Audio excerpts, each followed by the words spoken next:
Many times we reach a point of betterment and then we don't strive further because we are finally happy. Be it our job or our relationship, maybe even our finances or physical fitness levels. That's not happiness. That's not content. That's giving up on becoming better. You've lowered your standards. You're happy with where you are. And now watch yourself beginning to slip backwards. Ever so slowly, but you will. Because the only way to truly be the greatest version of yourself is to keep moving forward. Nothing motionless ever moved in any direction. So if you are standing still, you may feel you are not moving backwards. But in reality, everything around you and everyone around you is moving forward. So eventually, you end up slipping back. You cannot reach a point and say, this is it. I'm happy with life. I have achieved everything I wanted to. No great leader has ever said that. No legend or any person with sense of great responsibility has ever said that. You have not come this far to say that. You haven't come this far to be mediocre. Before I get into the steps and tactics to achieve mental grit, keep these 4 requirements as a prerequisite for your level up. Okay? You must remain resilient and thick-skinned. You've got to become deaf to mediocre advice. Number 2, thrive in every competition, regardless of how small, regardless of how big. Thrive in every single competition. Number 3, your self-confidence needs to be screaming through the roof. This is in how you talk, how you walk, how you think, how you make decisions, how you make others feel. Okay, we have spoken about all this in many sessions. And number 4, handle pressure with a poker face.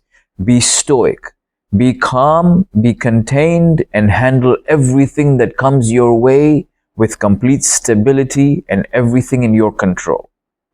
Professor Graham Jones of Performance Psychology at the University of Wales has written in his book that the best way to achieve bounce back from setbacks is to embody the unshakable belief to achieve your goals. Okay, that means you gotta set high goals.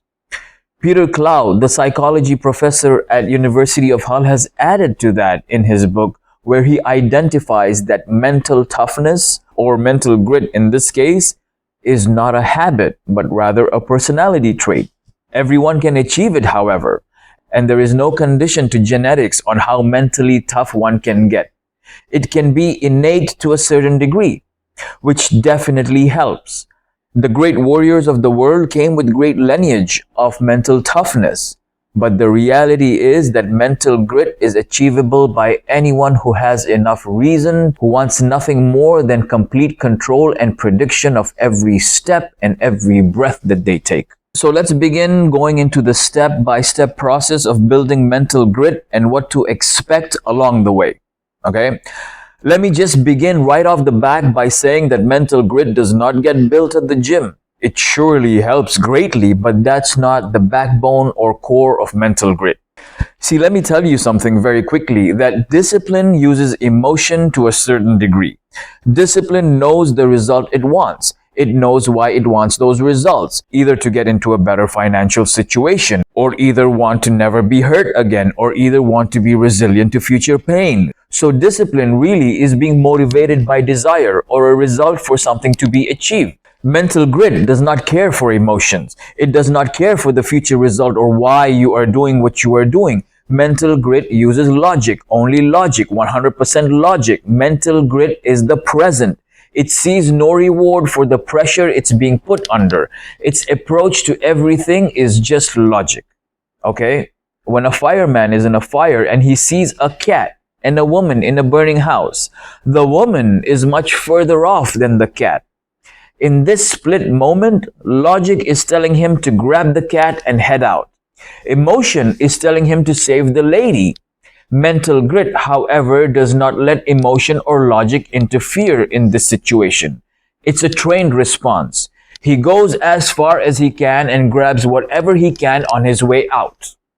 The mentality has been set to think on your feet and get the job done, not to think about the situation and conclude the best way forward. Navy SEALs and top elite forces of the world don't leave it to discipline or motivation or chance. It's a daily training of the mind. Mental grit is built where right and wrong, black and white, yes and no are very clear and obvious parameters. With mental grit, you have an agenda, and everything that aligns with that agenda is good to stay. Anything else must be thrown out. Friends, habits, thoughts, environments. If it's not working for mental grit, change it. Going to the gym is great. It's a great start. It has multiple benefits. It's an antidepressant. That's why when people refer to level up, change, strengthening, they usually refer to the physical aspect and gymming and things of that nature.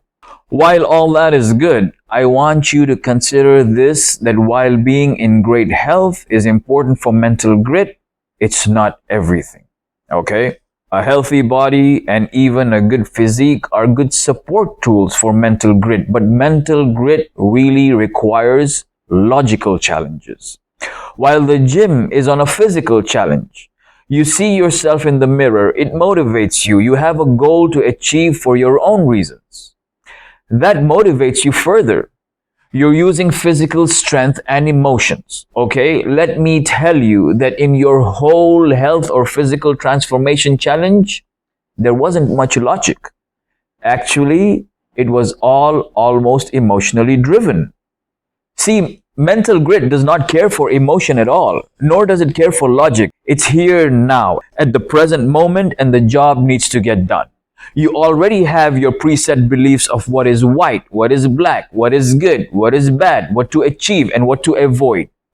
Be that warrior in your head. Weed out all the verbal and mental negative talks. Mental grit needs to have 4 core qualities, which are the power to visualize your goals very precisely.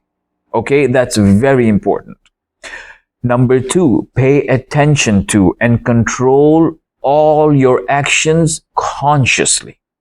Okay? And number 3, constant self-talk, constant reassurance, constant questionings on your decisions that need to be made. It's important. And number 4, journaling, goal setting, goal scoring. It's important. Believe it or not, Navy SEALs, elite forces of the world, presidents, vice presidents, politicians, all use this technique. It's very important. Journaling is also very important. Building these personalities don't come from just thinking about them. Like everything else in the world, this too needs to be put into practice and perfected. I have covered 4 sessions called Next Level Talk, in which I speak about the 21 habits to instill into your routine in order to achieve self-mastery through complete mental grit. And the result from the 21 habits will identify for you your life goal, and that goal will be full of greatness. So watch the Next Level sessions, set your goals, and be focused on the prize. The path will just get easier. If it's success you're dreaming of, then be obsessed every day with the thought of standing on a stage in front of thousands and millions. What are you gonna say?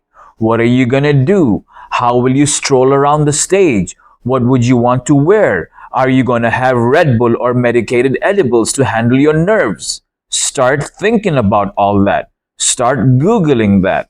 Of course, you have to put in a lot of work in whatever you want to be.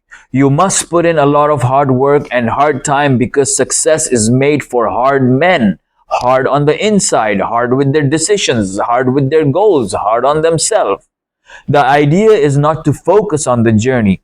Focus on the result. Play out the result. You've heard it. Fake it till you make it. Practice the result as much as you are playing out the journey. The journey should be a technique that you use now like you breathe. It's the single most complicated task a human has to do, but we do it. And we do it without thinking. Why? Because it's innate. Anything you don't think about, but keep doing it like a repetitive cycle, this becomes innate. So innate all the practices on this journey and envision the result. You standing on that stage, getting an award or a diploma or getting married or making a performance or talking about your success. Envision the stage. Practice what you are going to do on that stage, what you are going to say on that stage. The struggles you have to go through and the path you have to take to get great enough to get on that stage is none of our concerns. You gotta deal with it. You gotta make it happen. You have to grind every single day, work hard every single day, deal with the struggles and the problems. Make it part of your habit like breathing is part of your habit. All the world is concerned about is seeing you on that stage, so practice for that day. Lead a very intentional life. Do not just accept your life as it comes. Nothing great has happened by accident, nor by sitting with your fingers crossed.